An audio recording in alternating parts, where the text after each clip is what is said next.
আরে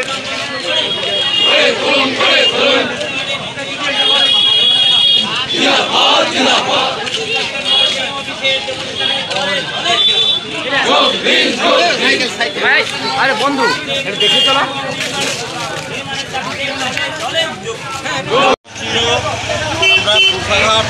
concrete bridge নির্মাণ committee আমরা আজকে বসেছিলাম কুন্ডুপাড়া প্রাইমারি প্রাথমিক স্কুলে এবং দীর্ঘদিন পরে আমাদের বসা হলো।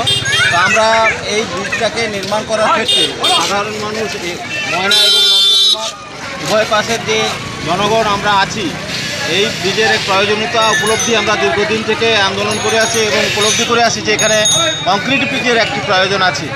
সেই হেতু আমরা বসেছি এবং আগামী দিনে আমাদের বিভিন্ন কর্মসূচিকে রূপায়ণ করার ক্ষেত্রে আমরা ব্লক পর্যায়ে এবং আঞ্চলিক পর্যায়ে এবং গ্রামের বিভিন্ন পাড়া বা গঞ্জে আমরা আমাদের এই আন্দোলনটাকে এর বিস্তারিত বিবরণ আমরা সেখানে তুলে ধরব এবং পরবর্তীকালে আমাদের 25শে সেপ্টেম্বর আমাদের ডিএম অফিসে একটি বিক্ষোভ আন্দোলন কর্মসূচি আছে।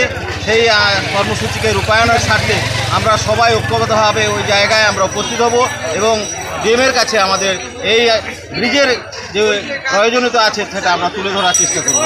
এইগুলি আমরা আমাদের আলোচনা করলাম এবং আগামী দিনে আপনারা সবাই আমাদেরকে এই আন্দোলনে সামিল হয়ে আমরা সহযোগিতা করবেন এই আশা আকাঙ্ক্ষা রেখে বুদ্ধাঘাট ব্রিজ নির্মাণ কমিটির পক্ষ থেকে সবাইকে ধন্যবাদ জানিয়ে আমি আমার আপনার পরিচয়? আমার পরিচয় আমি প্রত্যুষ কুমার মণ্ডল এবং আমার বাড়ি ময়নাতে এবং পশ্চিম লক্ষ্মীপুর গ্রামে আমি গ্রামের অধিবাসী। সহসভাপতি শ্রী অমিত কুমার বেরা, পশ্চিম মেদিনীপুর কেজি মোড়ের সামনের বাড়ি।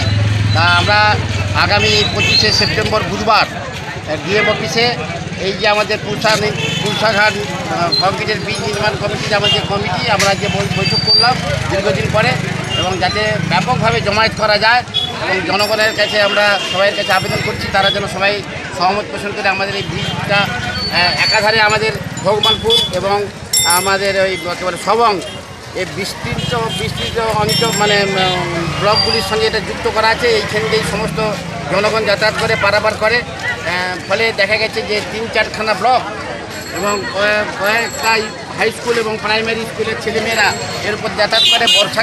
বর্ষাকালে এই ব্রিজ দুর্বিষহ অবস্থা যখন ভেঙে যায় তাতে দেখা গেছে বিগত দিনে নৌকা ডুবে হয়ে অনেকে মারাও গেছেন এবং গরু বাছুর নিয়ে পেরোনোর খুব কষ্ট এবং যাতায়াতের দুই ব্লকের বিশেষ করে ময়না এবং নন্দকুমার ব্লক নাগরিক যাতায়াতের খুবই অসুবিধে।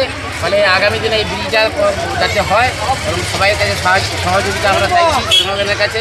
এই নিয়ে আমরা দীর্ঘদিন পরে আজ বৈঠকে বসলাম এবং আগামী দিনে আমরা বিভিন্ন কর্মসূচি অঞ্চল, ব্লক, জেলা এমনকি আমরা নবান্ন পর্যন্ত আমরা ডিএম পর্যন্ত আমরা যাব এবং নবান্ন পর্যন্ত আমরা এই ব্যাপারটা নিয়ে আন্দোলনের জন্য আমরা অগ্রসর হব যাতে আমরা জনগণের কাছে আমরা সহযোগিতা পাই। তার জন্য আমরা সবাইকে আবেদন করছি।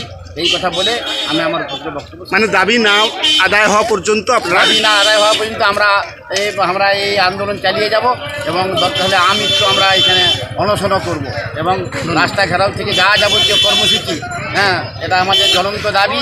এখানে দীর্ঘদিন ধরে আমরা এই পারাবারের জন্য কষ্ট ভোগ করতেছি, মানে সেই জন্য আমরা এই আন্দোলনটাকে যাতে জনমুখী করতে পারি তার জন্য আমরা সব রকম প্রচেষ্টা চালিয়ে যাব এবং আন্দোলনটাকে জনমুখী করার জন্য চেষ্টা করছি।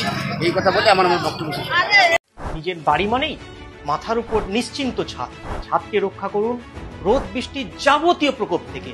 আপনার বাড়ি নতুন হোক বা পুরনো, pen doctor leak guard vaccine যা প্রিমিয়াম ওয়াটারপ্রুফিং সার্ভিসের মাধ্যমে বহু বছর সুরক্ষিত রাখে আপনার ছাদকে। বিশদে জানতে এখনই ফোন করুন।